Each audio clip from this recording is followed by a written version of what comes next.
What the heck? I thought it'd be a normal meal, but suddenly my vision started getting fuzzy. My stomach was in knots. I broke into a cold sweat, and I crumpled to the ground. My husband just sat there, no reaction. The last image I had was his smirk. Why? Why is he smiling like that? Did he? Drifting in and out, his voice broke through. Finally, it's done. I blacked out, not really getting his message. When I woke up, our relationship had shifted big time. My name's Kim, 30 years old. I majored in psychology in college and now work as a middle school counselor. Everyone's got some things they need to work on, whether it's big or small, no matter the age. Issues might seem tiny to one person, but huge to someone else, and the other way around. Back in college, I struggled mentally with social stuff, but found help with an amazing school counselor. She turned my life around, sparking a new dream in me. Before, I was aimless, but she inspired me to pursue counseling. I'm living that dream now and loving it. But it's not just the job. My husband, Dennis, adds to my happiness. We go way back to college days. We connected in a music club, got together at a reunion, and got married 3 years later. With our history, we're more friends than just a couple. He's always been my go-to guy. Now at 30 and married for 2 years, we're at the point of thinking about kids. But intimacy's been sparse lately, probably because he's been swamped with work. I can't let things slide. So I brought it up. Hey, Dennis, there's something on my mind. Got a sec? I caught him on a Saturday night after he'd been working.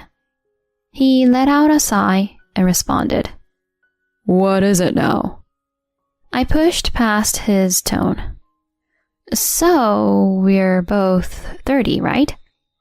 Don't you think we should talk about having kids? Why now? I get back, beat from work, and this is what you hit me with? I just thought we should chat about it. Could you pick a better moment? Read the room. I didn't mean to. I'm not in the headspace for this conversation, especially about this. He cut the conversation short with a deep sigh and left the room. This has been his MO lately. We used to talk through anything, no matter how tired he was. But now, he's ducking these talks.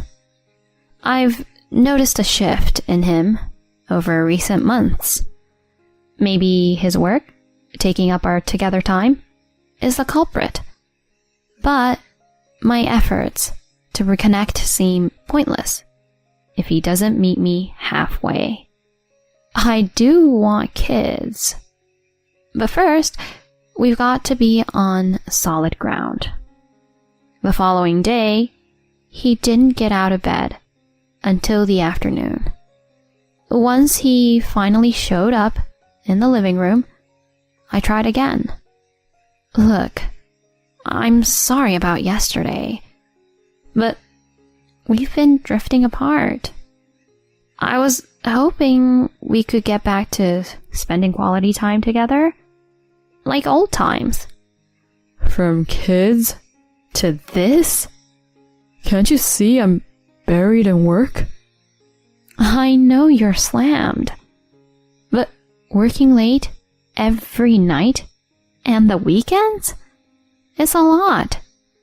Can't you clock out at a normal hour once in a while? Man, you never let up. You get why I'm doing this, right? For us. I'm grateful. Really, I am. But I'm working too. So you don't need to burn yourself out. Enough. Let's shelf this for now. With that, he snagged his wallet and phone and split. As the door shut behind him, I felt this tightness in my chest release, and the waterworks started. Why? Why is he acting this way? I just wanted us to get back to how things were. His words echoed in my head as I cried, the tears just pouring out. That day, I sobbed like I hadn't in ages, and it was just the start of a much bigger storm. Morning greetings? Gone. If I said dinner was ready, he'd bail. My attempt to bridge our gap had backfired. Instead of getting closer, we grew even more distant. One weekend, with him off working again, I was left to my own devices. I opted for a house cleanup. I tackled the living room, our bedroom, and then his room, which was a mess. As I cleaned up his junk, I spotted a weirdly colored receipt under his dresser. What's this? A receipt? It was greenish, and from a swanky French place I'd been raving about. I remembered that unique tinted receipt because someone posted about their dinner there online. Why did he have this? He never took me.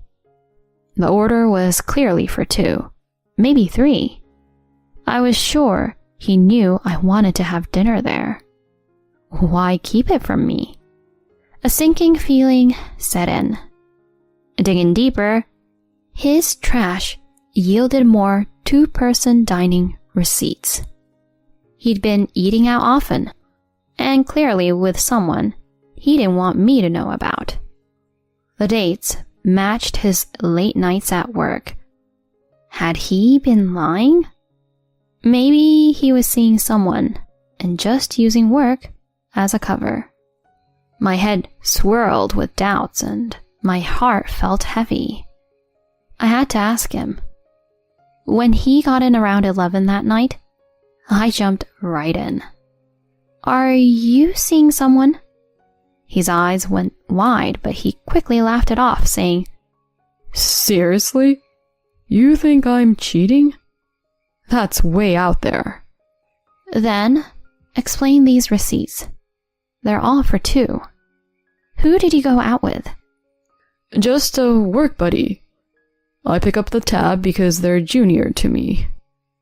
Really? Why would I lie? Cheat on you? Come on. I hope that's true. His reaction felt off.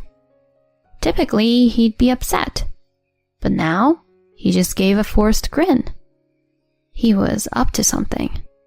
So, I kept tabs on him. But he was on his toes, not slipping once. In fact, he flipped the script, acting super sweet, like in our early days.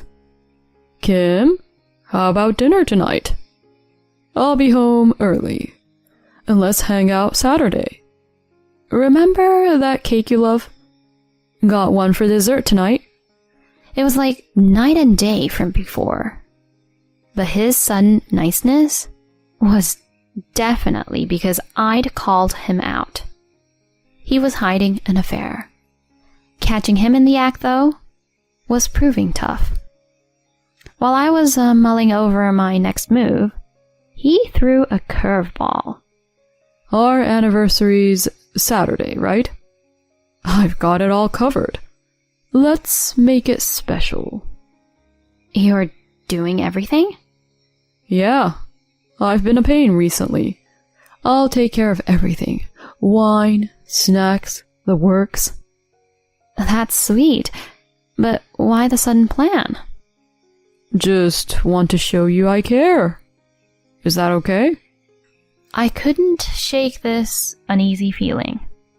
Something felt off. To be on the safe side, I gave my folks a heads up, asking them to check in if they hadn't heard from me by Saturday night. Finally, our anniversary day came. Per Dennis's suggestion, I caught a movie after work. When I got back, the table was set with dishes and wine. Welcome home, Kim. Everything's set, he said, flashing an odd smile. I thanked him, but hesitated before sitting. The dishes smelled amazing, but I wasn't hungry. Aren't you eating? He asked, looking genuinely confused. I just shook my head. He smirked, then poured me a glass of wine. Forget the food for now. Try this wine. Got it just for you. Wait, the bottle was already open. I opened it earlier to let it breathe. Go on, have a drink. All right, thanks. It was strange how he kept pushing the wine. Suspicious, I faked a sip, then snuck a quick bite. Suddenly, everything went haywire. What the heck? I thought it'd be a normal meal. But suddenly, my vision started getting fuzzy. My stomach was in knots. I broke into a cold sweat, and I crumpled to the ground. And Dennis just sat there, no reaction. The last image I had was his smirk. Why? Why is he smiling like that? Did he? Drifting in and out, his voice broke through. Finally, it's done. What did he mean by done? What is he talking about? Desperate for answers, I tried speaking, but couldn't. He looked downright ecstatic, saying, You can join me now. Just us. No more distractions. We're together forever. Yeah, I love you too. In that moment, my love for him froze over. It clicked. He must have spiked the food. His plan was to harm me from the start. Before I could process this, darkness took over. Waking up, I found myself under a soft-hued ceiling. I heard my parents exclaim, Kim! Mom, Dad. Thank goodness. We found you out cold. We were so scared. Thanks for coming. Where's Dennis? They hesitated and looked to the side. I sat up, following my dad's gaze, and was shocked to see my injured husband beside an unknown young woman on the bed. My dad filled me in. Dennis tried to land you in the hospital with something in that wine. The woman is his secret girlfriend. The wine? Yeah, doctors didn't find anything harmful in you. It seems you had a stress-caused ulcer. So the sharp pain wasn't his doing? No, just a strain of being with him. If you'd really drunk that wine, it could have been bad. Why does he look so rough? We got into it. Landed a couple on him. We're handing him to the cops soon. As my dad spoke up, Dennis's face went ghost white. In a sudden bout of desperation, he dropped to his knees, begging my dad. Hold on. Isn't getting the police involved a bit much? I mean, Kim's all right. Excuse me? We all know what you tried to pull on our daughter. Acting clueless won't cut it. She's been through hell because of you. We've got that wine as evidence. Hand that over, and you're toast. Hold on. If this gets out, I'll lose my job. My family will suffer. Not our problem. You teamed up with her, pointing at the mistress, and did this to our Kim. Unforgivable. My rattled husband then looked at me, his eyes big and pleading like a puppy left out in the rain. Please, I'll make it right. Name your price. So please. I'd made up my mind. No room for leniency for a guy who couldn't even muster an apology. I shrugged him off and shot back. Your money? Not interested. An I'm sorry would have been a start. Knowing I didn't have a child with someone like you? Dodged a bullet. Please, I'll apologize. Give me a chance. Too late. Whatever you say, the ship's sailed. Face the music, you jerk. And I doubt there'll be a welcome mat waiting for you after you're done doing time. No, help me out. As Dennis pleaded, the cops my dad had called showed up and carted him and his lover off. They both ended up behind bars. He got fired, and I got a lawyer, filed for divorce, and claimed damages. Not sure how long he'll be locked up, but I'm betting there won't be a place waiting for him when he's out. Frankly, he brought this on himself. He's gonna pay for what he did. Meanwhile, I quit my job to steer clear of any reminders of my ex. Moved to a neighboring state and landed a gig as a hospital-based clinical psychologist. From here on, it's all about me. I owe a ton to my folks for having my back that day. My plan is to take care of my parents and live my days in peace.